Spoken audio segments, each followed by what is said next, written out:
മൂന്നാം ദിനവും പശ്ചിമേഷ്യ കലുഷിതമായി തന്നെ തുടരുകയാണ്. ശക്തമായ പ്രത്യാക്രമണങ്ങളുമായി ഇറാനും ഇസ്രായേലും. ഇറാന്റെ ആക്രമണത്തിൽ ബാറ്റിയാനിൽ 4 മരണമുണ്ടായി, 100-ലേറെ പേർക്ക് പരിക്കുമേറ്റു. ഇറാനിലെ ആണവ സൈനിക തന്ത്രപ്രധാന മേഖലയായ ഇസ്ഫഹാൻ ഇസ്രായേൽ ആക്രമിച്ചു. റവല്യൂഷണറി ഗാർഡിന്റെ ഇന്റലിജൻസ് വിഭാഗം മേധാവിയെ വധിക്കുകയും ചെയ്തു. കാനഡയിൽ തുടങ്ങുന്ന G7 ഉച്ചകോടിയിൽ പശ്ചിമേഷ്യൻ സംഘർഷം പ്രധാന അജണ്ടയാക്കാനാണ് തീരുമാനം. സംഘർഷം ചർച്ചയിലൂടെ പരിഹരിക്കണമെന്ന് ഇന്ത്യ ആവശ്യപ്പെടുകയും ചെയ്യും. കഴിഞ്ഞ മണിക്കൂറുകളിൽ ശക്തമായ ആക്രമണ പരമ്പരയാണ് ഇറാൻ ഇസ്രയേലിലേക്ക് നടത്തിയത്. ടെല്ലവീവ്, ജെറുസലേം, തുറമുഖ നഗരമായ ഹൈഫ എന്നിവിടങ്ങളിൽ മിസൈൽ ആക്രമണമുണ്ടായി. ടെല്ലവീവിന് സമീപം ബാറ്റിയാനിൽ ജനവാസ മേഖലയിൽ വ്യോമാക്രമണത്തിൽ 69ഉം 80ഉം വയസ്സുള്ള 2 സ്ത്രീകളും ഒരു ബാലികയും 10 വയസ്സുകാരനും കൊല്ലപ്പെട്ടു. 100-ലേറെ പേർക്ക് പരിക്കേറ്റു. തിരിച്ച് ഇറാനിലെ കൂടുതൽ ആണവ കേന്ദ്രങ്ങളും ഓയിൽ ഡിപ്പോയും ലക്ഷ്യമിട്ടായിരുന്നു ഇസ്രയേലിന്റെ ആക്രമണം. ഇസ്ഫഹാനിലെ ആണവ കേന്ദ്രവും ഓയിൽ ഡിപ്പോയും തകർത്തതായി ഇറാൻ വെളിപ്പെടുത്തിയിട്ടുണ്ട്.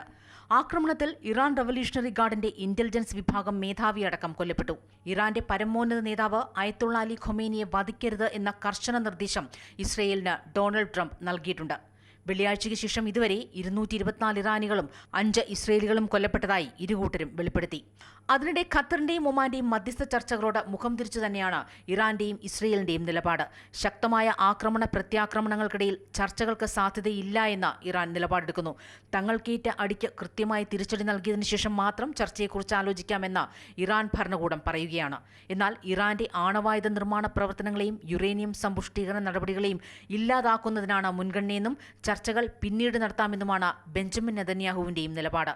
ഇറാനിൽ ഭരണമാറ്റം അനിവാര്യമെന്നും ഇസ്രയേൽ കണക്കുകൂട്ടുന്നു.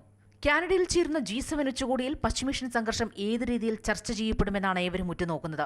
ഇറാനെതിരായ ഇസ്രയേലിന്റെ സൈനിക നടപടിയെ G7 അംഗങ്ങൾ അനുകൂലിക്കുന്നുണ്ട്. എങ്കിലും യുദ്ധം അനിശ്ചിതമായി നീണ്ടുപോകുന്നതിന് എതിരായ ഒരു പൊതുവികാരവും നിലനിൽക്കുന്നു.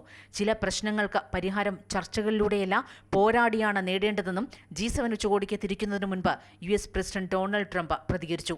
യുദ്ധം അനവസരത്തിലുള്ളതെന്നും ചർച്ചകളിലൂടെയായിരുന്നു കാര്യങ്ങൾ പരിഹരിക്കേണ്ടത് എന്നുമുള്ള ജപ്പാന്റെ നിലപാടും ഏറെ ശ്രദ്ധേയമാണ്. ടെഹ്റാനുമായി നല്ല ബന്ധം കാത്തുസൂക്ഷിക്കുന്ന രാജ്യമാണ് ജപ്പാൻ.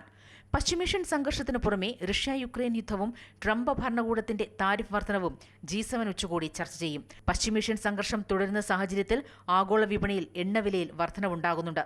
അസംസ്കൃത എണ്ണ ബാരലിന് $2 കൂടി. അന്താരാഷ്ട്ര ഓഹരി വിപണിയിലടക്കം വലിയ ചാഞ്ചാട്ടം പശ്ചിമേഷ്യൻ യുദ്ധം ഉണ്ടാക്കുമെന്ന ആശങ്കയും നിലനിൽക്കുന്നു. International desk, Amrita TV.